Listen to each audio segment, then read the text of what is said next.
Hey, hi, hello, and welcome to the Talking About the Ish Masterclass. I'm Tara Priolo. I am your resident Black biracial multi-passionate musician. I talk about the ish that nobody wants to talk about and push you to do the same. If you are on the call with me right now, this is just logistics stuff. Raise your hand. I'll hear the ding if you would like to speak, and I will check the chat every so often. Yeah, I'm excited about this one. Y'all know that have watched me for years on the internet. I have used at least I think 2.5 or 3 years. Have used the I talk about the ish and push others to do the same, but I've never actually taught a master class on it. I've made a couple posts on it. I talk about it often, but it's good to distill it down into something that's bite size.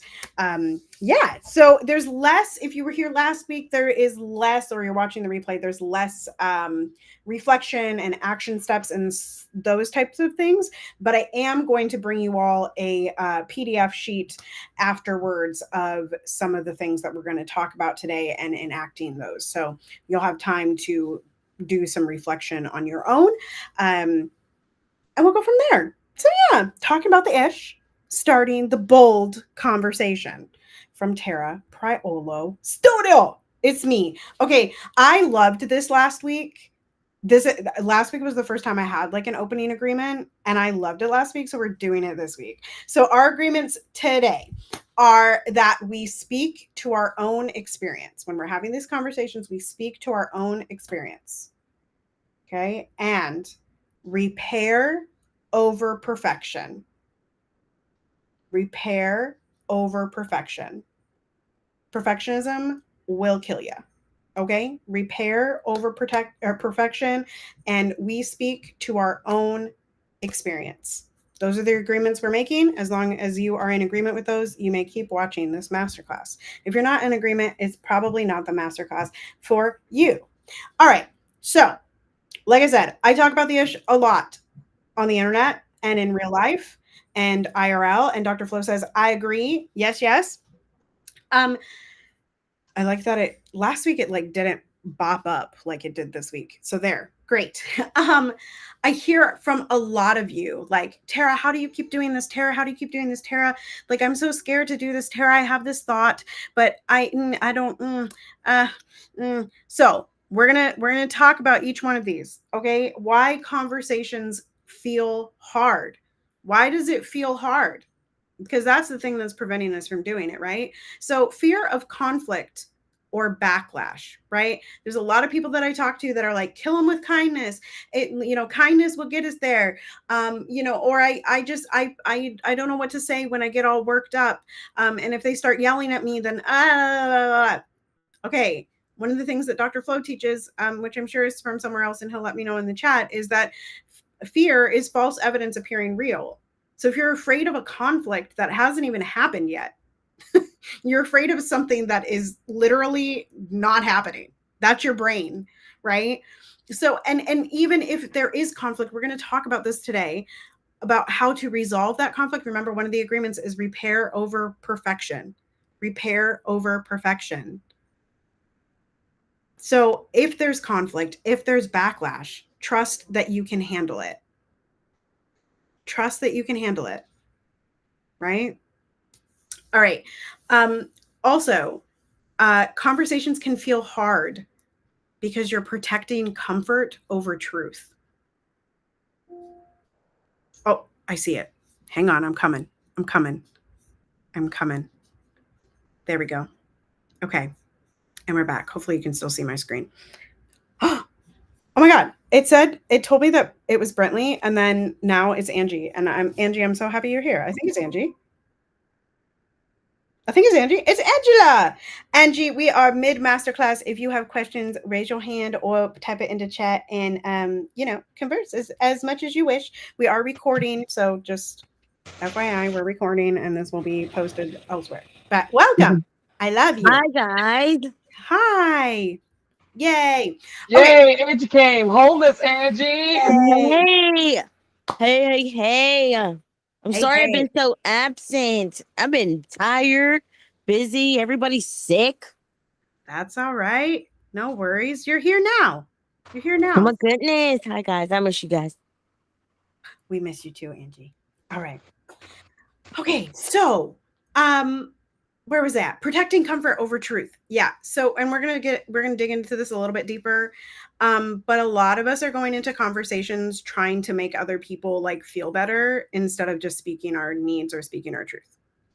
And that's not okay. And in particular, so-called white people do this an awful lot, right? You are speaking comfort to another person instead of speaking the truth to another person, which is generally that they are racist. Okay. So stop doing that. That's why it can feel hard, and you just need to speak what feels the best to you. Once you release it, you will feel better. It's like a tummy ache. Once you go poop, you're going to feel better. Unless you have to take iron supplements like me, and then you don't feel any better and you feel like you're going to die all day. Don't worry about it. Okay. Conversations can also feel hard because of power dynamics. I feel like I don't need to like break that one down, but if anybody has questions, just let me know. Power dynamics can be anywhere, like race, class, gender, whatever. There's a lot of types of power dynamics, and so it can feel a little bit. Go ahead, Dr. Flo. I was just going to ask for an anecdotal from you of where you've had to like encounter a power dynamic in your path and in your business or in your professional development where you had to speak truth to power even when the person had authority over you. And I'm using air quotes for that, of course. But Sure. has this happened to you over the years? Yes, I will give you a simple one and I will give you a more complex one. So, at one of my admin positions, one of the so called white men that runs the company had texted me at like 1 a.m. in the morning and asked me to check in on something. And the following morning, I was feeling like, oh my God, I might lose my job. I might lose my job because I didn't respond to this person immediately. But in the morning, instead of being like, oh my God, I'm so sorry, I was asleep, I texted him and I said, my office hours are between 8 and 5. Please contact me during that time or do not expect a response. This is an example of me speaking truth to power because he is a white man and he technically has dominance because he was also my boss, right? Another situation, and you in this room know that I still work for this company, but in Thursday Musical, I did have to get one of our presidents removed because she was being racist and she was, it was, there were other things, but that was the primary one. I got her kicked out in 2021. So very shortly after uh, George Floyd's murder and the way in which she talked about that and was endangering people in COVID and these things. So what I ended up doing in that situation was not speak directly to her because I did not feel safe with her or her husband. And I didn't feel safe like going to their house and having that conversation. I sent an email to an outside party, actually two outside parties. One that was not on the board of Thursday Musical, but was a person that I was close with. And then another who was teaching at a college, but was on the diversity, equity, and inclusion team at that particular college and asked how to handle that situation. And then ended up sending a resignation letter, which was basically an ultimatum of, if you don't get this lady out, I will leave and Thursday Musical will be done. So those are a couple examples. And this person, the president, was a white woman. So that's the situation, and also my direct hiring boss. I think that answered the question. If y'all have situations like that where you've spoken truth to power, I would love to hear about it. You can do that in the comments wherever this gets posted later, as well as right now. Or if you want to speak up about a situation like that, please feel free to raise your hand and I'll do exactly what I just did with Dr. Flo. Dr. Flo, go ahead. Yeah, sorry about that. Not sorry though. I had a boss who said that my headshot looked demonic in front of a team of my superiors when I worked for Stantec in corporate, and I felt like that was inappropriate. And I asked for a HR mandated apology, and they asked me how did I want the apology to go, and they kind of wanted him to just apologize to me privately and just make it go away, because of course he could never be that way and he wasn't trying to disparage your your appearance, and I was the only person of color on the whole team that he said looked demonic because I had a professional headshot up. and they just basically had icons. And I said, I want his apology to be as public as the offense. And they tried to talk me down. They tried to give me more money. They tried to give me a better responsibilities within the team. They tried to, lighten my workload. I said, no, Paul is going to apologize to me in front of everyone. And it took about a month, but eventually he had to get on the call and say, a month ago, I said something that was offensive to one of our team members. It was not appropriate. It could have changed his standing within our teams and his upward trajectory. And I just want Andre to know that I did not mean it in a demeaning way, and that's not the way that I want our business to be reflected. And that's not the way I want our leadership to be reflected here.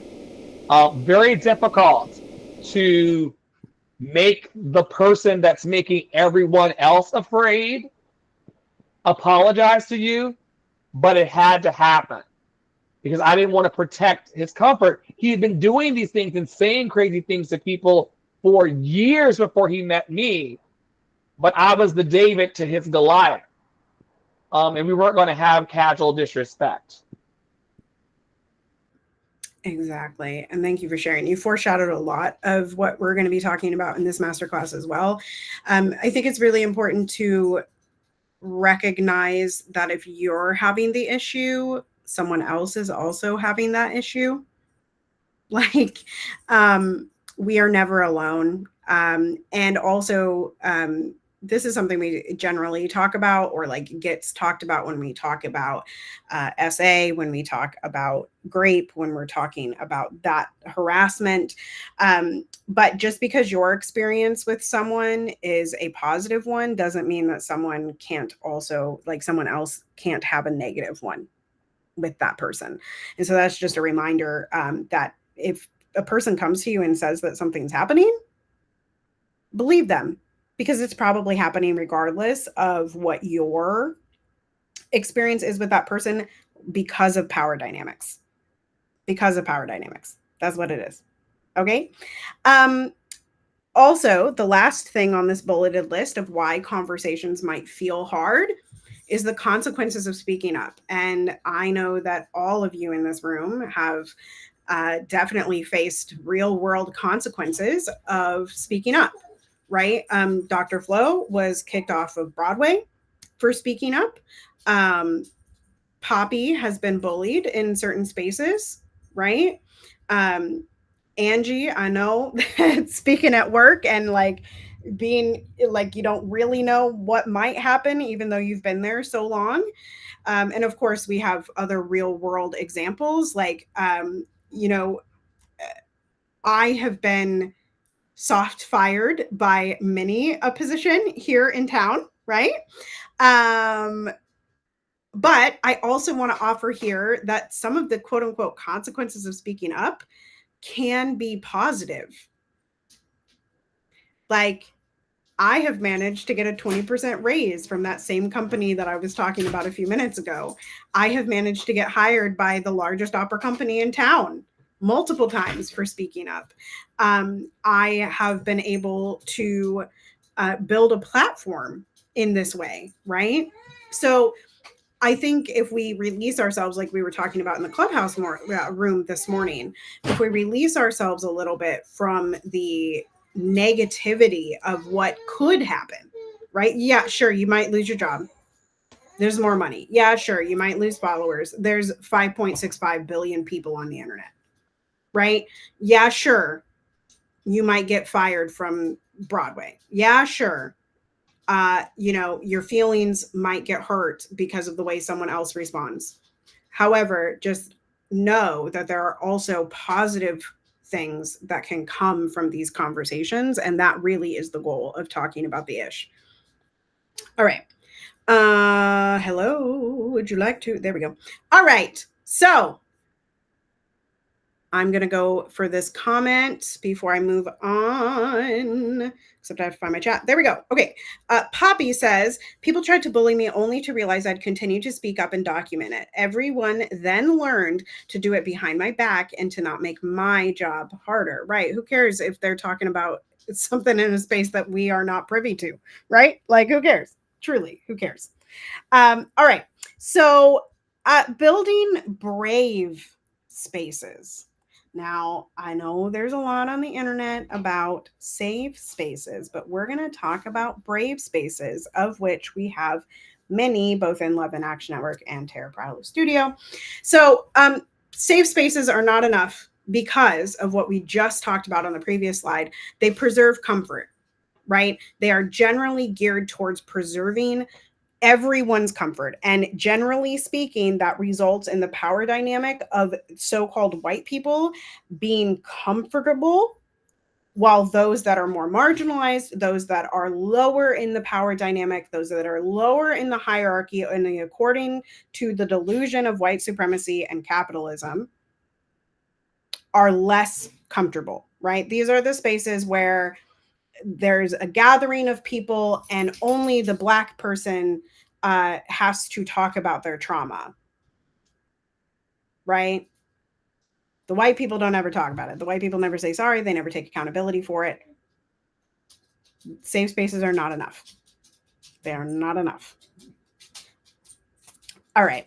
Harm, accountability, and reparation cannot happen in spaces that are preserving comfort. And remember, comfort is a feeling, right? Comfort is a feeling. It is not like a real thing. It's a feeling. And that is not as important as someone's literal life. Okay, so in brave spaces, when we remove some of the comfort, right? When we remove this illusion of safety, we can then move to harm, accountability, and reparation. And so Dr. Flo led into this a little bit. In what he wanted in return for that harm, right? My ultimatum to the company that I was working for under the racist woman was to say, if she's not gone, I leave, right? And they had already lost other members and they were already in a precarious situation because it was the pandemic and no one was joining the organization because it was the pandemic, right? So when we talk about harm, accountability, and reparation, the consequence or the repair of the harm, the reparation of the harm, has to come from the person who was harmed, right? So somewhere in my and maybe I'll share this, somewhere in my Google Drive is a harm reparation form for when I was building liberation conversations. And it was essentially reporting the harm, what the person expected in return for the harm, and whether that was going to be anonymous, public, private, etc. And we have to have that be from the person who was harmed. That is so important, to center that person, to not push past it, to not let the person who did the harm, who committed the harm, who did the bad thing, to be able to decide what is enough for the person that they've already harmed. That's not okay. Right. Another place that you can look up harm accountability is, of course, one of our favorites in Love and Action Network, Adrienne Maree Brown. And you can also look to various indigenous cultures who talk about this way of harm accountability. The brave spaces are not necessarily spaces. That's why we're talking about this. They're not spaces where harm does not happen. In fact, there is not a single space that can be created. Safe spaces are only, like I said, they're only comfortable for the people that are higher in the power dynamic, right? But harm is always going to happen, whether that is an affinity space for a marginalized group or an oppressed group, or whether that is an inclusive and all-inclusive space of all types of people. Harm will happen. Harm will happen. It is just a question of how do we repair that harm, and how do we take accountability for that harm, and who should be centered in the healing from that harm. That's what we're talking about here. Okay. So harm may happen, and y'all got to do y'all remember the agreement? Repair over perfection. It is not about walking in the room and hoping that you're not going to harm anybody, because you will. We're all stupid in our own aspects, right? So be okay. Don't intentionally harm. Don't intentionally harm, but don't unintentionally harm by trying to be perfect, by trying not to harm. Speak your mind.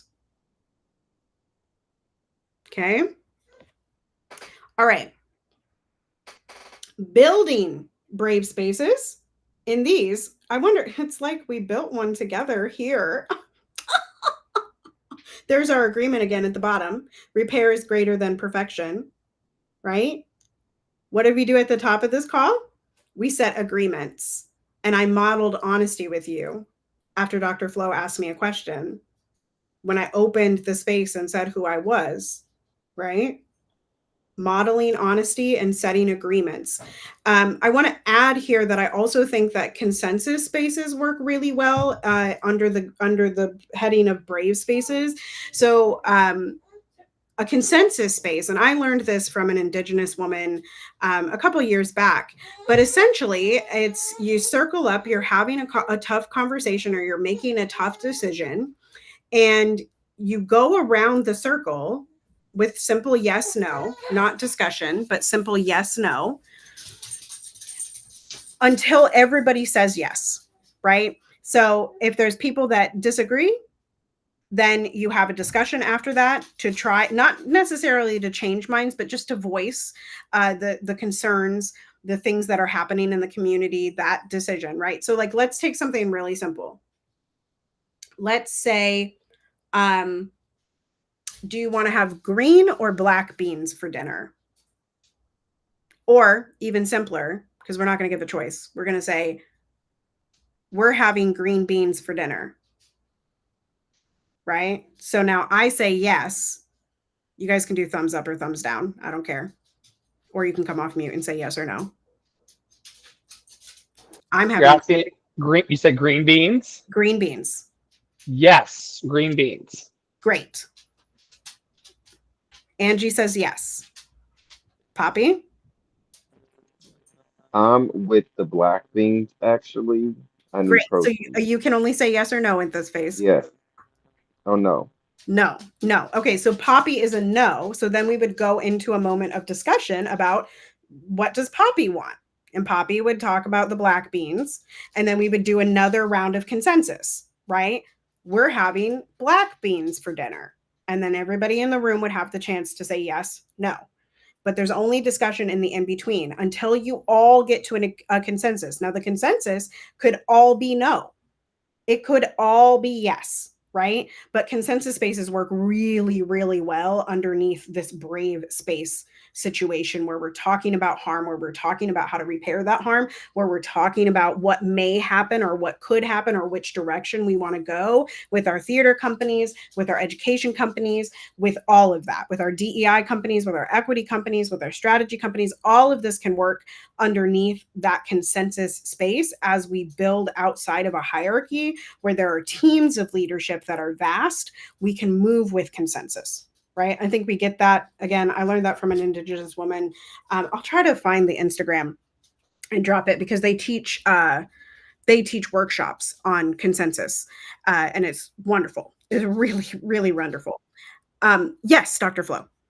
We also learn in this space that even amongst friends, sometimes it's hard to come to a consensus of green and black beans. Like it's something that has to be worked towards because when Poppy Waters said black beans, Angie threw a thumbs down to the black beans. And so it's kind of like, I just wanted to point that out that I said I wasn't going to talk in your master class, but.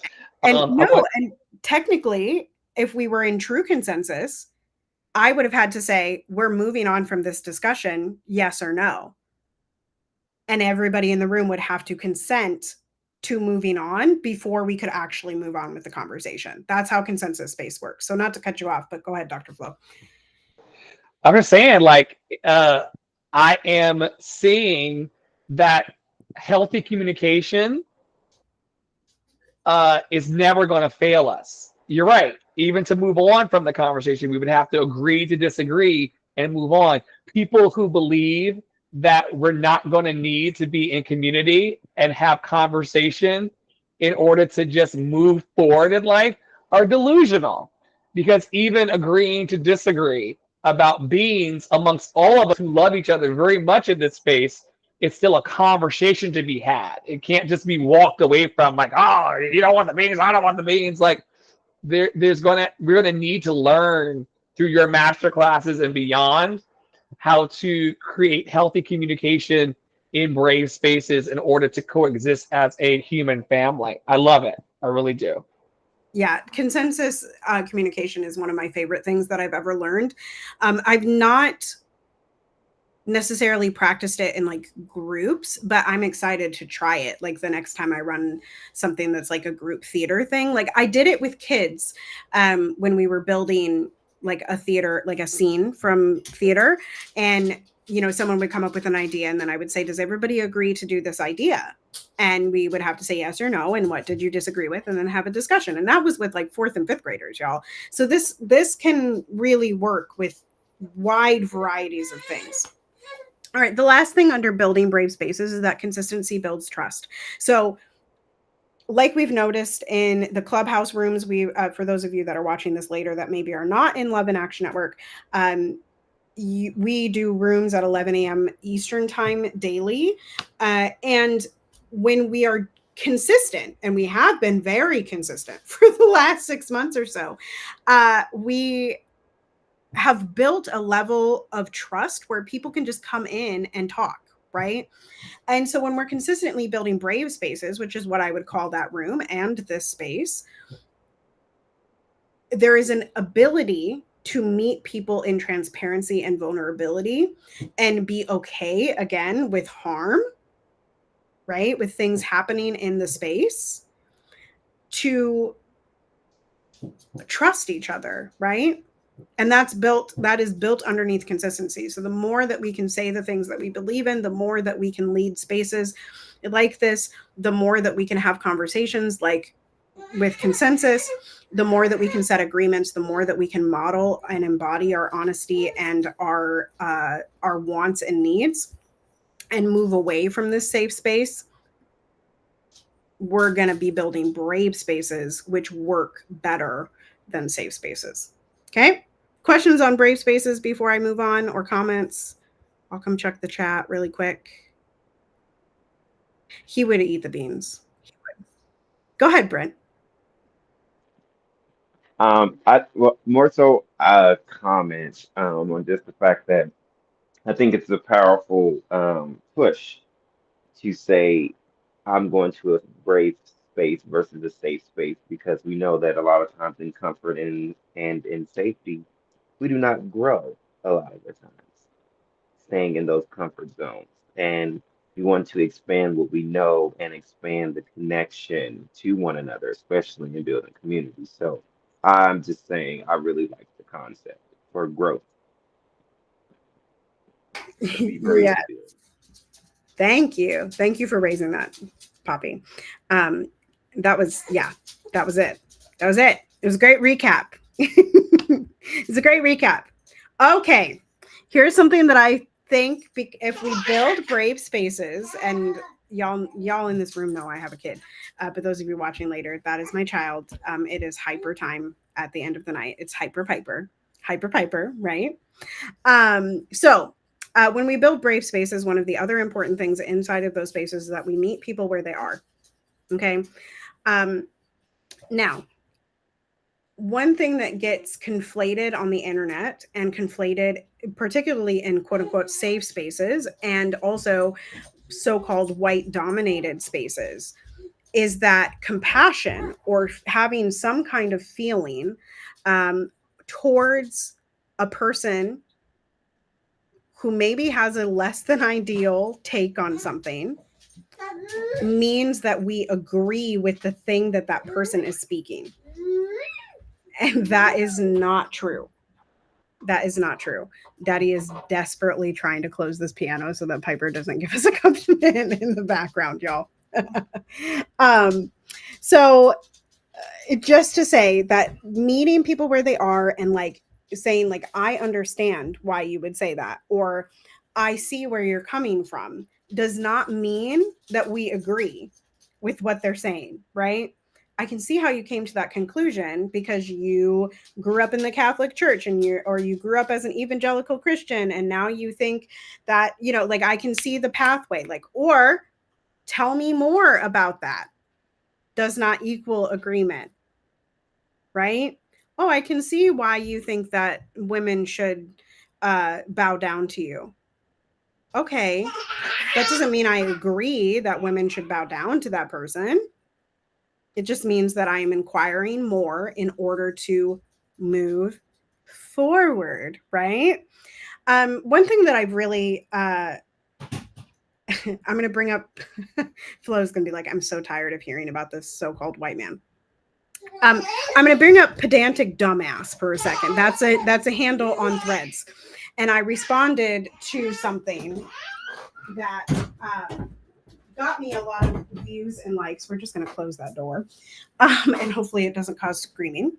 Got me a lot of views and likes. But one of the things in the response that this person said was, those calling me, like talking about my screen name, like I don't appreciate that, or like identifying with whatever. He said something about that. And what I'm trying to center here is that the way that we shame people for having different opinions than us, it does not move them anywhere. It does not move them towards growth that Poppy Wada was talking about. It does not move the conversation forward. In fact, it actually gets us stuck, right? So when we meet people where they are, it doesn't mean that we all of a sudden are like, yay, whatever harmful, non-beneficial take they have. It just means that we can understand. We can choose to understand instead of choosing to call them outside their names or shame them. And that allows for us to move forward into a new paradigm, which is really where we're trying to get.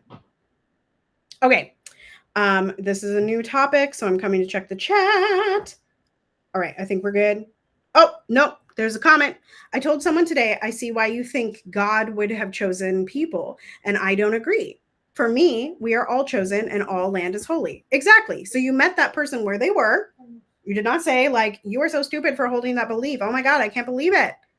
Right? Like, I mean, and we're all prone to doing shit like that, but you didn't do that. You met them where they're at, and you expressed your disagreement with the thing. This is good. This is great. Okay, so asking the real questions. One of the things that Dr. Flo and I talk about on Deconstruction Junction an awful lot is that if we just ask questions, typically we'll get to the bottom of something, right? So again, and I did this with the pedantic dude. I didn't call him stupid. I didn't call him, I said something like it was a child that was missing that had type 1 diabetes, ? How is that an abuse of resources? So when you're asking questions and giving people something to respond to, it actually opens the conversation instead of closes it down. And when we close down the conversation, now I am not saying, I want to be very clear, I didn't do this at the beginning, but I'm not saying put yourself in harm's way. That is not what I'm saying. I'm not saying put yourself in a conversation that is going to harm you in a situation where there will be no reparation of that harm, right? That's not what I'm saying. That's not what I'm saying at all, right? Those kind of conversations, shut them down. If you're alone, shut them down, walk away, leave the premises. Do not have that conversation. Block the person on social media, okay?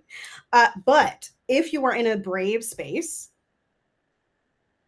that can handle the harm, that can bring accountability to the harm, that can actively help you repair the harm, if that is what you want, because some people don't want the harm repaired. They just don't want that person in the space anymore, right? Then we can ask the questions. Okay, so we've been talking all week about the 5 whys, and we've been talking for months about the 5 whys. If you ask yourself or someone else, why do you believe that? And then they give you an answer, and you say, why do you believe that? And they give you an answer. And then you say, well, why do you believe that? And then they give you an answer. And then you say, well, why do you believe that? And they give you an answer. And then you end up in, why do you believe that? And then you get to the base of what that belief actually is. A lot of times people are trying to have unspecific conversations, even though they feel like they're having very specific conversations.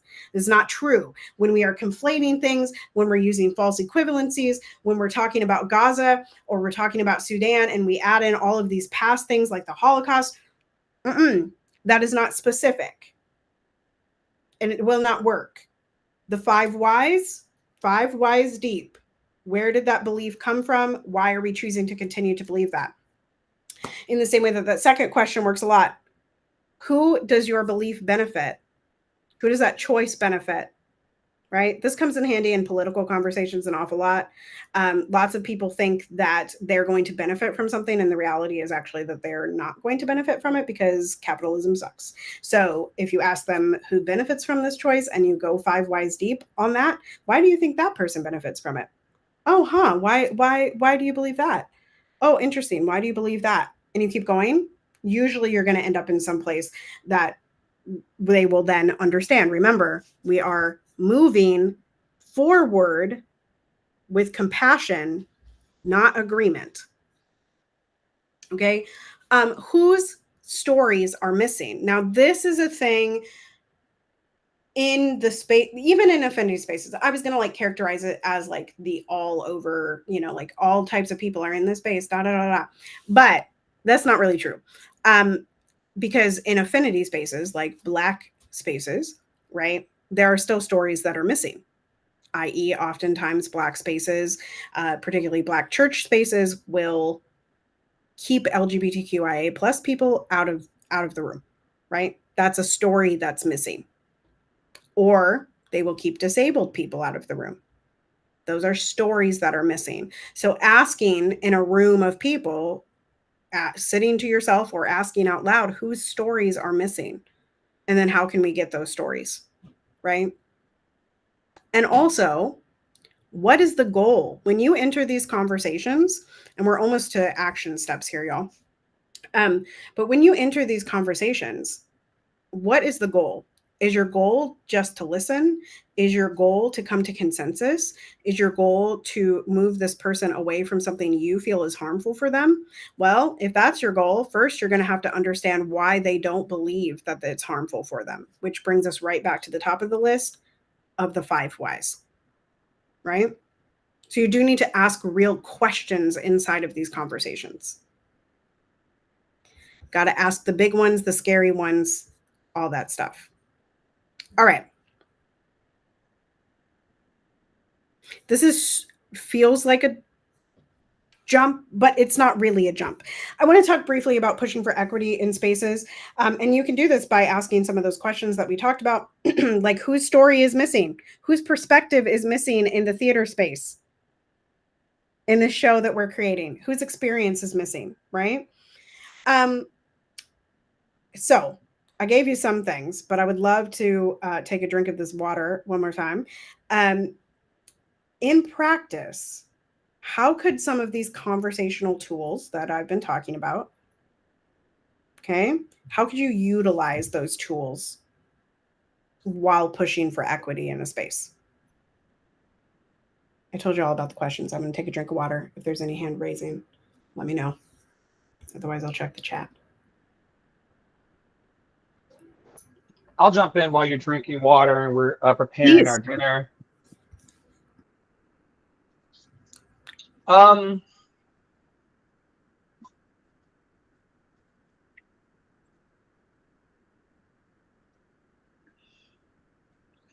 Listen, if anybody is oppressed, then everybody is oppressed.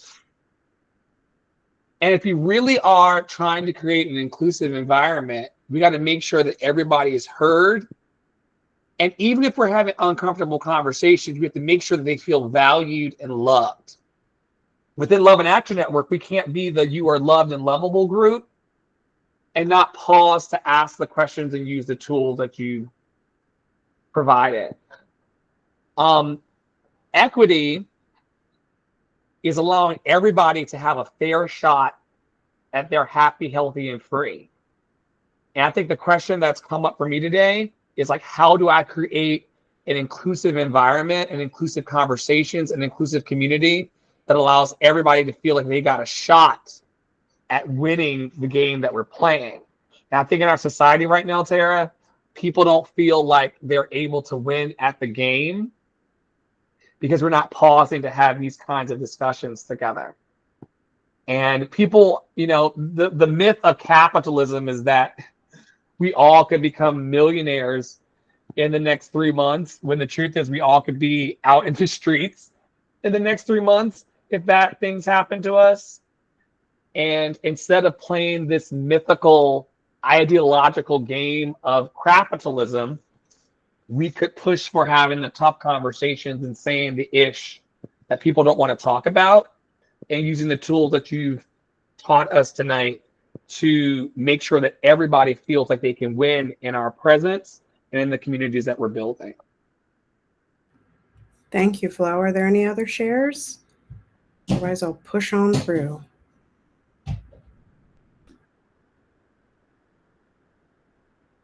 All right, I'm pushing on. Stop me if you need to. Y'all know how to raise your hands. All right, so pushing for equity. So conversations that I am willing to have and have had with leadership in the companies that I work for is pushing for inclusive repertoire, right? Y'all know about blackening the canon in this room. And some of you watching this later may also know about that. But the way that conversation went, right? I had it with the current president of the company that I work for, and I've had it with a friend to try to diversify and be inclusive in repertoire for our student section for our young artists program. Was basically like, hey, I noticed that we have a lot of traditional repertoire on the stage. How can we better represent the people? Like the mission is we champion local music. Well, local music is all colors, all people, right? And so I approached it from there of, again, asking a question first. How could we include more of our mission inside of inclusive repertoire? And so we are thinking about adding a stipulation to the student section that they must do a piece that is by a composer who is not white and dead. We probably will say it in some more eloquent words, but that's really what it is. Transparent policies and pay equity. So I too have had this conversation, not in an arts situation. No, actually in an arts situation, I've had it as well. But again, one of the things that capitalism does is it scares us into having no conversation about what each other is paid. And I think it's very important that we know what each other is paid so that we can all get paid the same. And if the company doesn't have enough money to pay everyone the same, then they do not need to be running that show. Right? Again, back to the consensus. If people do not agree to what they are being paid, we cannot move forward with the show. Right?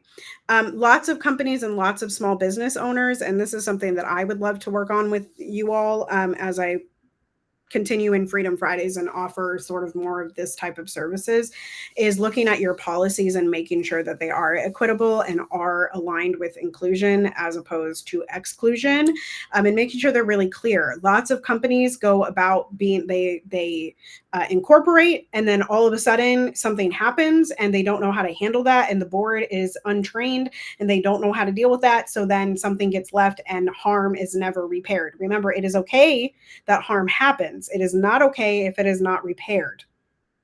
As the agreement that we made at the beginning, repair over perfection, right? But most of y'all don't have harm reduction policies. Most of y'all don't have harm accountability policies, and none of y'all have harm reparation policies. Okay? Those are the theater companies that are going to watch this. Okay? All right. Hopefully that makes sense. I'll come check the chat in a second. And then representation and guest artists and materials. Listen, there's a dudeski online that I know, and also myself, who consistently call out when there is casts of all white people. It is not enough, so-called white folks, to have trans people, and LGBTQIA plus people that are white, if you do not also have diversity in the rest of your casting, right? In the race representation, in the class representation, it's not impossible. Actually, it's quite easy. So making sure that there is representation in the guest artists, in the cast, in the materials that we're doing, so that everyone can see their identity. I think that's another part of this. And I clicked forward instead of backwards. All right, I'm going to come check the chat, and then we've got one more action step. Looks like we're good. So let's try some of this. So let me see where I want to go. I don't remember my next slide. Hang on. Oh, here it is. Sorry. I was like, I put it down not on the slide because I thought the slide was cute. Okay. So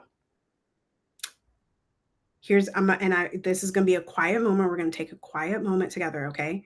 And you don't have to share, but I'm going to encourage you to share either in the chat or raise your hand when you have an answer.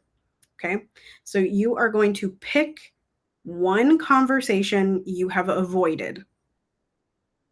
Okay? So just think in your head, what's a conversation that I've avoided or that I don't want to have?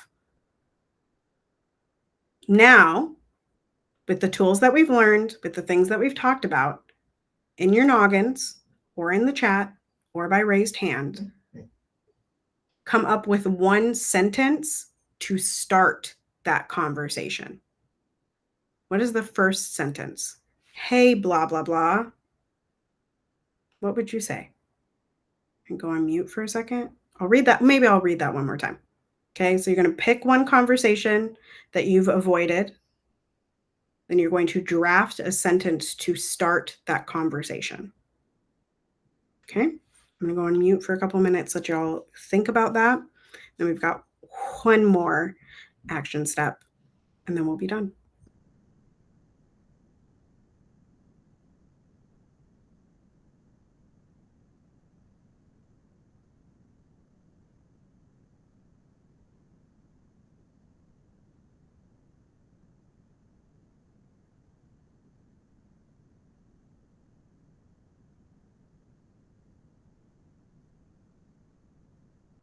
Okay, Dr. Flo says, hey, is now a good moment for you to hold something for me?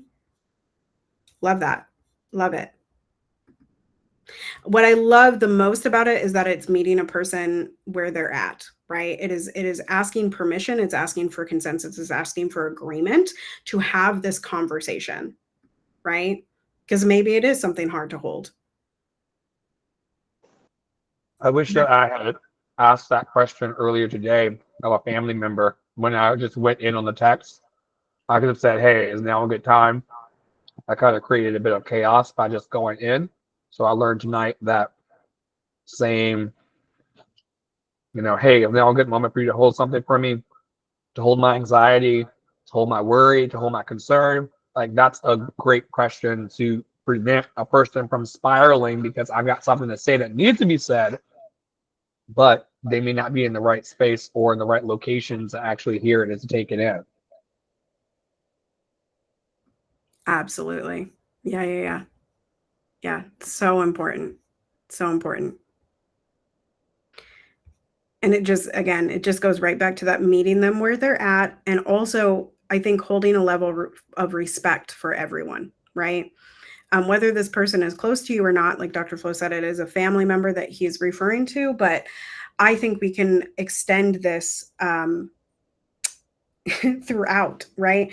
Something that I am considering implementing on my Instagram, because I do get a lot of messages and I do get a lot of people asking hard questions, right? Because I do like talking about the ish, but asking hard questions that use my energy. And for me, one of the things that is hard for me, that makes large amounts of text hard to hold, is that I don't know whether it's urgent or not. So one of the things for me that I may ask of my community, and this will be a tough conversation, essentially, right? Something that I'm a little bit scared of to ask would be, hey, is there any way that you can mark your message, just right at the top, like read this later, or read this when you have the spoons, or I need this right now. Can you help me? Like just some kind of inkling in those messages to tell me, do I need to get to it right now or can I let it go?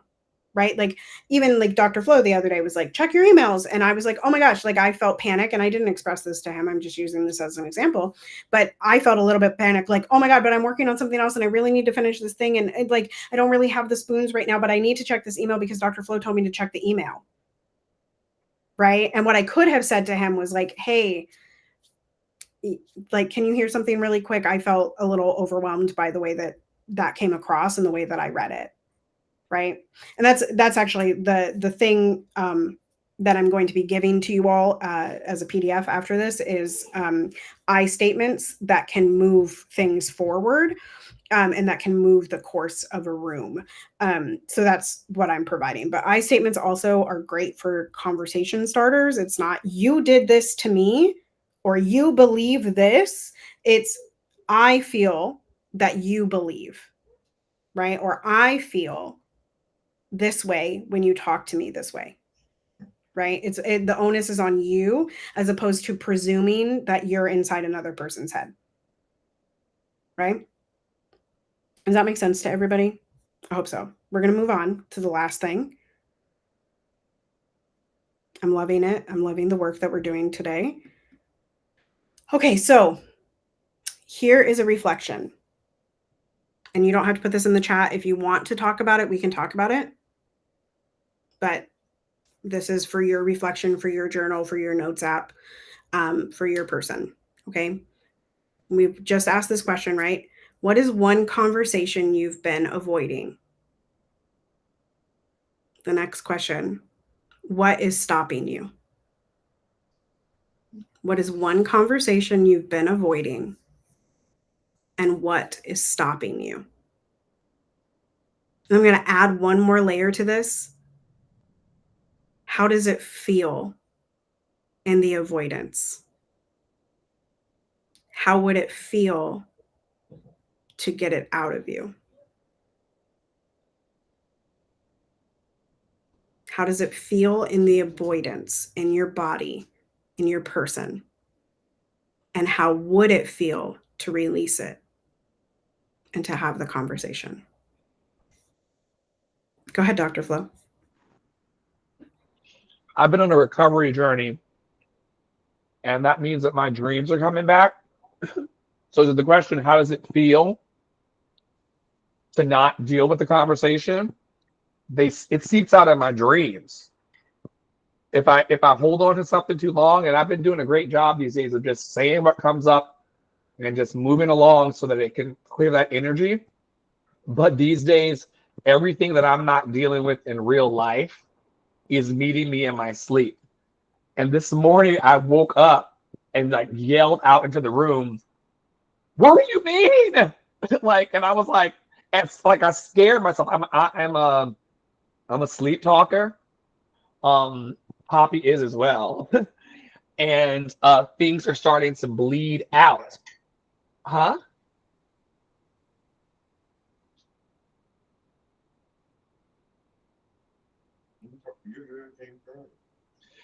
I think he found something in his food, dear. The kitchen, Angie, the kitchen is going to have a comment card coming, so just get ready for it. We're going to get turned into district. I heard someone at table 12 go, "What is that?"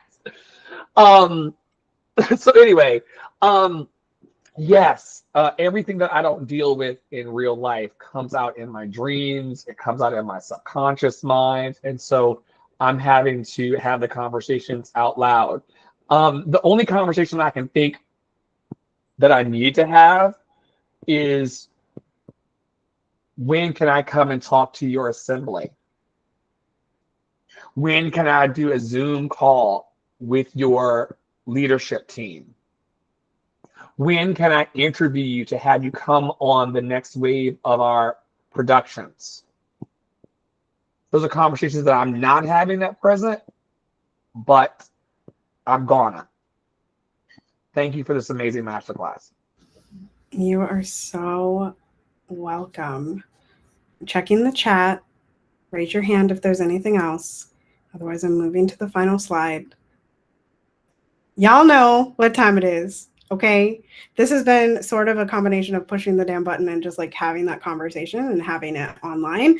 If you missed last week's masterclass, we also talked a lot about having the joy in the conversation, online and offline, and maybe getting pushback for your joy and maybe getting hated on for your joy. So I invite you to go back and listen to that replay, which was called Lift the Joy. So push the damn button on that conversation, as Dr. Flo was just saying. He's going to have those conversations. He's going to ask those questions because it seeps out. It doesn't feel good to hold on to it. So we must let it out. We must have an outlet. We must be fully expressed, right? So push the damn button on that. And this has been a joy, honestly. I was like feeling a little not confident in this masterclass, but this is good. So from me, continue to be anti-racist, be safe, wear a mask, make good trouble, do good work. I love y'all hardcore. Joy is the revolution. Step into it, walk into it, and belong to it today. I'll see you next week with a different masterclass. I'm going to take a poll offline for consensus in this room before we leave. Let me stop the recording. I'm going to stop presenting. I'm also going to stop the recording and wave bye. Stop recording.